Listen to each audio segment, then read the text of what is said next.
World Health Organization says droplets are minor route of mpox transmission.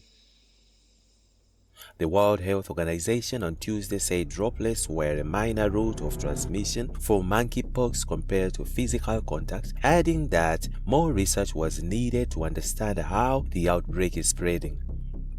The World Health Organization declared an international emergency over monkeypox on August 14th, concerned by surge in cases of the Clade 1b strain in the Democratic Republic of Congo and its spread to nearby countries.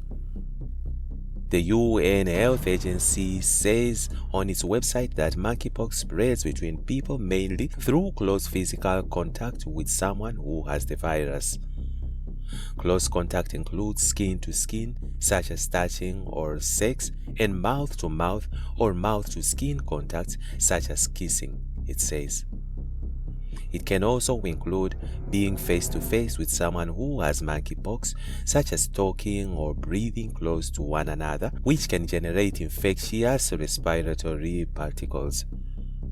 World Health Organization spokesperson Margaret Harris said Tuesday that if a person with the virus had lesions, if you're talking closely to someone, breathing on them, physically close, face to face, there is a possibility of viral spread, but this is a minor source.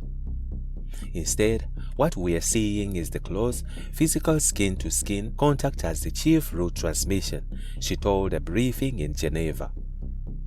When you're talking to somebody, you're spitting out droplets, but it's not a very major form of transmission, and it's not a through-the-air, long-distance sort of transmission. More research is needed to fully understand the transmission dynamics, Harris added.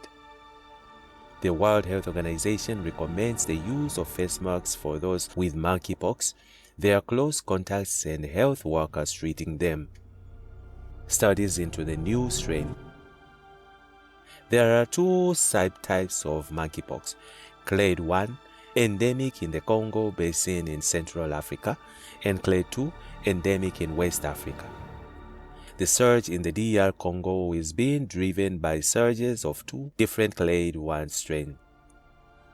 The first is an outbreak in northwest DRC of what was previously known as Clade 1, now called Clade 1A.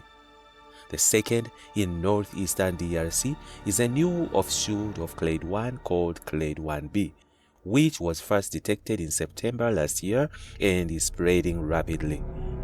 The spread of Clade 1B and its detection in nearby countries were the main reasons behind the World Health Organization sounding its top emergency alarm. Clade 1 monkeypox is known to be more virulent than Clade 2 monkeypox and has a higher fatality rate. As for whether Clade 1B is more dangerous than Clade 1A, Harris said, "We don't have that data." Studies are underway to understand the properties of the new strain, but available epidemiological data doesn't really suggest that the Clade 1B variant causes more severe cases and deaths. The World Health Organization said Tuesday that it needed $87.4 million from the September to February to implement its plans to contain the monkeypox outbreak.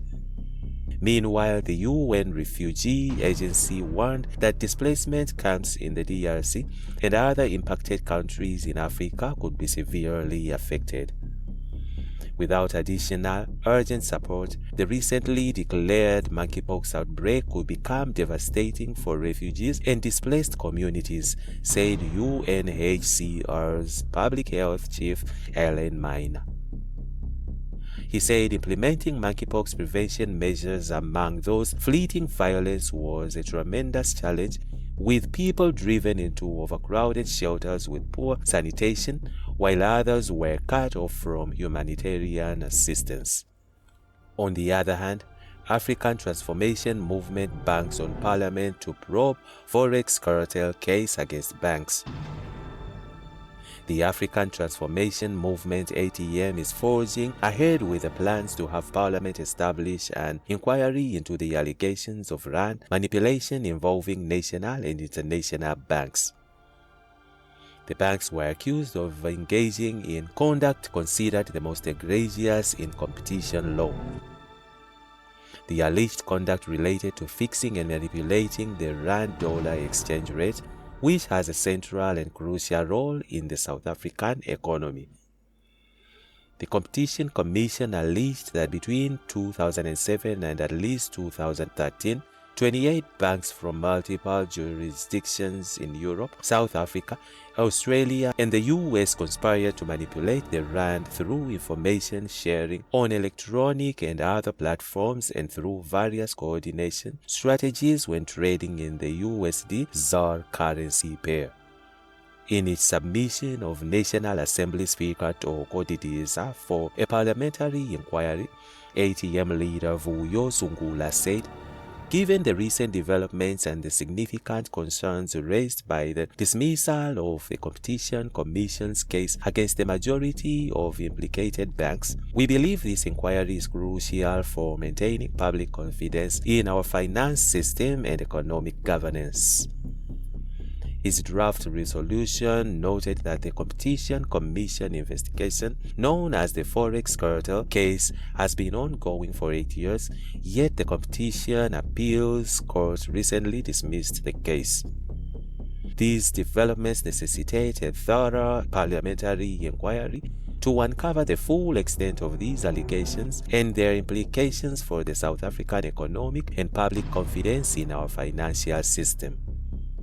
Sungula said the ATM recognized that the alleged manipulation could have significant impacts on exchange rates, imports, exports, foreign direct investments, public and private debt, and company balance sheets. Further, the draft resolution recognizes the potential harm to South African consumers, businesses, and financial markets, and the importance of restoring and maintaining trust in our financial system. It acknowledges the need to review the regulatory oversight mechanisms governing financial markets and foreign exchange transactions, identifying any regulatory gaps or failures that may have allowed the alleged manipulation to occur. The party, through the resolution, said it also seeks to assess the role and effectiveness of the Competition Commission in handling this investigation, including in procedural or evidentiary shortcomings, and evaluating whether the Commission's resources and powers are adequate for investigating complex financial crimes. Parliamentary spokesperson Moloto Motapo confirmed the request had been received and was being processed. Policy analyst Nkosi Kulule Nyembezi said, "What makes the proposed parliamentary inquiry relevant and historically significant is the disappointing outcome of the Competition Commission's investigation, which have been ongoing for 8 years, only to be currently dismissed by the Competition Appeals Court, and thus setting free all but 4 banks, citing jurisdictional issues and perceived overreach. Many are accusing the competition authorities of excessive generosity towards the banks, and there is no satisfaction in saying that public confidence in the authorities has collapsed. There are 2 traditional means by which we hold banks responsible for their actions.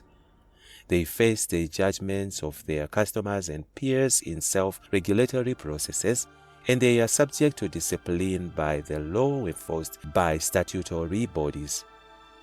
These are mostly legal and financial evaluations, and there is still a large realm where banks are their bosses, unchecked in the way that they use their power, able too often to abuse it.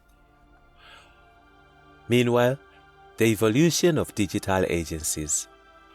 By grant slapping, digital transformation remains top of the agenda for the most brands and agencies in South Africa. However, even though organizations understand the burning urgency of becoming digital first, achieving this is proving to be more complex and time-consuming than most anticipated when they started the journey 15 or 20 years ago. There are some companies that have made strides in the right direction. However, most brands and agencies have yet to achieve a seamless experience in their digital marketing practices. This is largely because brands and their digital agencies haven't built up the technology and data skills set needed alongside their strong creative capabilities to drive successful marketing in the digital age. Data advancements. In years gone by, marketing was about creative thinking and using intuitions to generate innovative ideas that would position a brand or product in a way that resonates with consumers. While brands could use tools such as focus groups and quantitative surveys to ideate heads of a campaign or to measure success after a campaign, they didn't have access to real-time data or the volumes of information available today.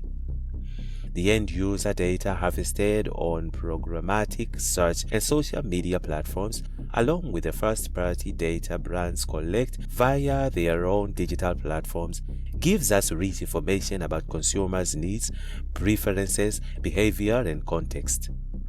Modern artificial intelligence tools and machine learning algorithms make it possible to generate actionable insights from the data.